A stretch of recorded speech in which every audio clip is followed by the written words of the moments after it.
सिंधुदुर्ग में राजनीति सक्रिय नेता नीलेश राणे ने स्पष्ट किया कि उनका विरोधी किसी व्यक्तिगत और नेता के खिलाफ नहीं है। राणे ने कहा, मैं नेताओं के खिलाफ नहीं हूं, व्यवस्थाओं के खिलाफ हूं। यानी उनका विरोध व्यवस्थाओं और सिस्टम के खिलाफ है, न किसी व्यक्ति विशेष के खिलाफ। इस बयान में यह स्पष्ट होता है कि नीलेश राणे आगामी राजनीतिक गतिविधियों में सिस्टम सुधारना चाहते हैं। मान्य दीपकजी केसरकर साहेबांनीच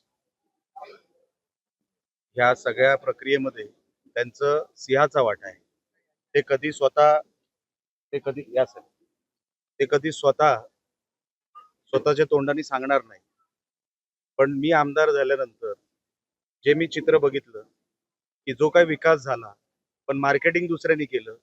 ते म्हणतात ना, पैसे आतमध्ये एकाचे, एनवलप दुसऱ्याचा. असं वेंगुर्ल्यामध्ये चित्र आहे. सन्मान्य वालावलकर जी असतील, हे सगळी जी काय कामं आहे, जो काय विजन आहे, हो, हा सन्मान्य केसरकर साहेबांचा आहे. म्हणून ते बघावं यासाठी मला सन्मान्य वालावलकरजींनी इकडे बोलवलं. बघून समाधान वाटला, प्रतिसाद उत्स्फूर्त वाटला आणि आमचे उमेदवार सगळे शिवसेनेचे निवडून येतील ही मनामध्ये खात्री वाटते. निलेश साहेब, एक मोठं वक्तव्य केलेलं आहे की खासदार नारायण राणेंना निवडणुकीपासून वंचित ठेवण्यासाठी मोठा कट आखला जातो या संदर्भात नाही. आणि त्यात त्यांनी असंही म्हटलं की राणे साहेबांना युती हवी होती पण ती केली गेली नाही. आज राणे साहेब कुठे प्रचारामध्ये दिसत नाही. मी साहेब हेच मागच्या 20 दिवसापासून सांगतोय. आपण मुंबईतून आज आलात म्हणून आपल्याला कदाचित मुंबईच्या ह्याच्यात कुठे सेक्टरमध्ये आलं नसेल. मी हेच सांगतोय की सन्मान्य राणे साहेबांना या प्रक्रियेतून आपण का बाहेर ठेवलं, आपल्याला महायुती का नको होती, हे आता त्यांना प्रश्नांची उत्तरं द्यायची. लक्षात घ्या, आम्ही प्रश्न विचारलेले आहेत, आम्ही पुरावे दिलेले आहेत. एक ज्येष्ठ माणूस सातत्याने महायुती व्हावी म्हणून आपल्याकडे विनंती करतायत. तर आपल्यावर जबाबदारी आहे, आता आपण उत्तर दिलं पाहिजे की आपण का, आपल्याला महायुती नको होती, काय झालं होतं, असं आमच्याकडून काय चुकलं होतं, आम्ही काय जास्त सीटा मागत होतो का. आम्ही 50-50% पण फॉर्म्युला दिला होता, 50-50चा, आणि कणकवली 0. आम्हाला एकही सीट देऊ नका, फक्त राणे साहेबांच्या तोंडातून हे येऊ द्या की अमुक अमुक तुम्हाला हे करायचंय. 100% आम्ही केलं असतं. हे सत्य आहे जे केसरकर साहेब बोलले. जे विधान आहे त्यात दीपक केसरकर असं म्हणतात की सिंधुदुर्गात कट रचला जातो. मग की राणे साहेबांना या सगळ्या निवडणूक प्रक्रियेतून बाजूला ठेवण्याचा हे लक्षात खूप अत्यंत गंभीर विधान. लक्षात घे. हा, कट रचला जाणं आणि कट आखला जाणं आणि तुम्ही त्या कट परत म्हणू नका, मला कट वाटतंय. मला कळला, प्रश्न कळला तुमचा. माझा विषय एवढा आहे की हेच आम्ही सातत्याने म्हणतोय की हा कुठल्या मोठ्या कटाचा भाग आहे. ही फक्त आता नगर पालिकेची जी काही निवडणूक आहे त्याच्या पुरता मर्यादित नाही. मी हेच मागच्या 20 दिवसापासून, पूर्ण ऐकून घ्या, थांबा. मी हेच मागच्या 20 दिवसांपासून म्हणतोय की चुकून हे जे काय तुम्ही घडवलं, हे जर पुढे असंच घडत गेलं तर ह्याचे परिणाम अजून तीव्र होतील. त्याच्यामध्ये तुम्ही आताच कुठेतरी हे सगळं आवरावं, महायुतीमध्ये पुढच्या सगळ्या निवडणुका लढाव्यात. हे आमचं म्हणणं आजही आहे. जिल्हा परिषद ही महायुतीमध्ये झाली पाहिजे, महानगरपालिका महायुतीमध्ये झाल्या पाहिजे. आमचं एक कुटुंब आहे हो. 1-2 व्यक्तींमुळे जर हे कुठेतरी त्याच्यामध्ये काय म्हणतात ना, डिस्टर्बन्स येत असेल, कुठेतरी प्रॉब्लेम येत असेल, तर हे आता प्रत्येक त्या नेतृत्वाने हे सगळं थांबावं. निलेशजी, तुम्ही म्हणालात की हा पुढच्या कुठच्या तरी मोठ्या कटाचा एक भाग असू शकतो. तर असं समजायचं का की प्रदेशाध्यक्षांचं विधान होतं की 2 तारखेला नंतर मी बोलेन या सगळ्या विषयावर, 2 तारखेपर्यंत मला युती टिकवायची. मी आजच तुम्हालाच ह्या विषयावर इंटरव्ह्यू दिलेला आहे आणि ह्याच प्रश्नाचं उत्तर मी दिलेलं आहे. परत परत देण्यामध्ये काही उपयोग नाही. तुम्हालाच मी ह्या इंटरव्ह्यू मध्ये दुपारच्या मी सांगितलंय. मला जे काय वाटतंय ते मी तुम्हाला बोललेलो आहे. हे होऊ नये म्हणून आमचे प्रयत्न, आज देखील प्रयत्न आहे. आज पण केसरकर साहेबांना तुम्ही जर विचारलं तर आज पण आम्ही महायुतीला आग्रही आहोत. सन्मान्य फडणवीस साहेबांना मानणारी आम्ही लोक आहोत. आम्ही महायुतीचे कार्यकर्ते आहोत. असंही आजही आमच्या मालवणच्या किंवा कुडाळच्या कार्यालयात तुम्ही जा, महायुतीचं कार्यालय म्हणून तुम्हाला दिसेल. आम्ही पक्षाचं कार्यालय अजूनही केलेलं नाही. वर्ष झाला, त्यांनी दुसरी कार्यालय घेतली असतील, पण आम्ही आमच्या कार्यालयावर महायुतीचंच कार्यालय लिहिलेलं आहे. म्हणून आमच्या मनात आजही आहे, ते आमचं कुटुंब आहे. ते आम्ही काल एकमेकांपासून लांब जावं, हा आमचा प्रयत्न शेवटपर्यंत राहणार.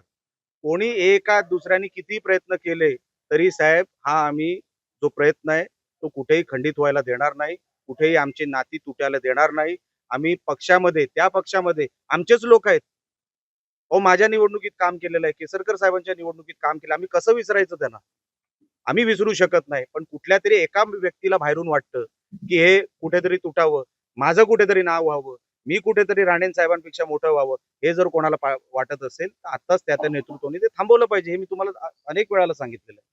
तर सावंतवाडीमध्ये तुम्ही म्हटलं की दर 10,000चा होता, तो मतांचा दरात 25,000 पर्यंत गेलेला आहे. काय 1,00,000 पण जातील. मर्यादा आहेत, डेडलाईन आहे किंवा कुठे काय बाउंड्री आहे? काय नाही. पैशाचा दुरुपयोग होऊ नये म्हणून तर मी परवा मालवणमध्ये जे काही केलं. अहो ही गरिबांची निवडणूक आहे. कोण अपक्ष आमचं सोडून द्यावं. पण कोण अपक्ष उभा आहे, कोण गरीब उभा आहे, घरातलं सगळं म्हणजे मोटरसायकल विकून उभा आहे. त्यांनी कुठे जावं, कशा निवडणुका लढवाव्यात? आमचं सोडून द्या, आमचं जे काय होईल ते आम्ही बघून घेऊ. ही प्रवृत्ती कुठली आहे?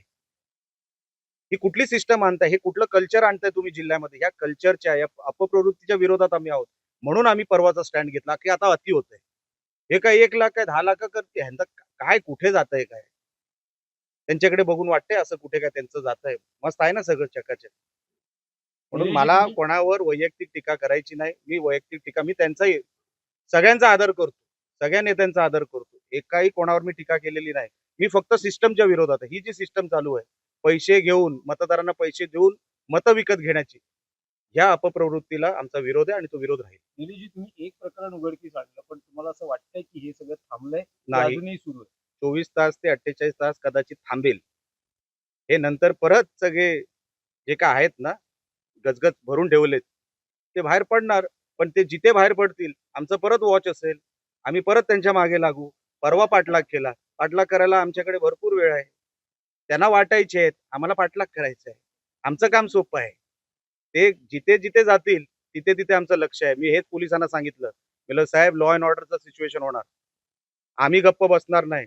आम्हाला काही कुठल्या विषयाची भीती नाही." तेव्हा नाही घाबरलो, जेव्हा काही नव्हतं. तर आता काय घाबरणार? आम्ही 2-2 आमदार आहोत. ही संस्कृती, हा कल्चर हा आपल्या जिल्ह्यात नको.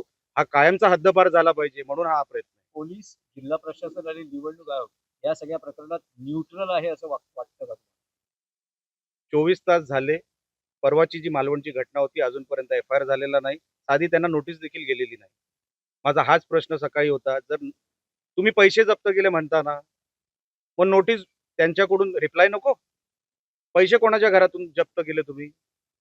पण त्या व्यक्तीला बोलवा. आणि जर तो म्हणतो हे माझ्या व्यवसायातले पैसे आहे, तर बाबा कोणी पैसे दिले तुला? त्याचं जीएसटी कट झालं का? इन्कम टॅक्सची एंट्री आहे का? असं कुठलं इन्व्हॉइस आहे का तुझ्याकडे? अचानकपणे निवडणुकीला तुझ्या बेडवर पैसे आणि ते पण एक बॅगा असं मी समजत नाही. अनेक बॅगा होत्या. आता ते काय केल्या, कुठे लपवल्या मला माहित नाही. एक घर असंही मी समजत नाही. अनेक घर आहेत, जे सन्माननीय चव्हाण साहेबांच्या आजूबाजूच्या लोकांचे आहेत. त्या 7-8 घरांमध्ये हे रोजचे व्यवहार होतात. पैसे आणले जातात, डिस्ट्रिब्यूट होतात. त्यात ती लोकं जाऊन ते घर टू घर ते त्याचं वाटप करतात. हे मी अनेक वेळेला सांगितलेलं आहे. हे थांबावं म्हणून हा प्रयोग, म्हणून हा प्रयत्न आहे.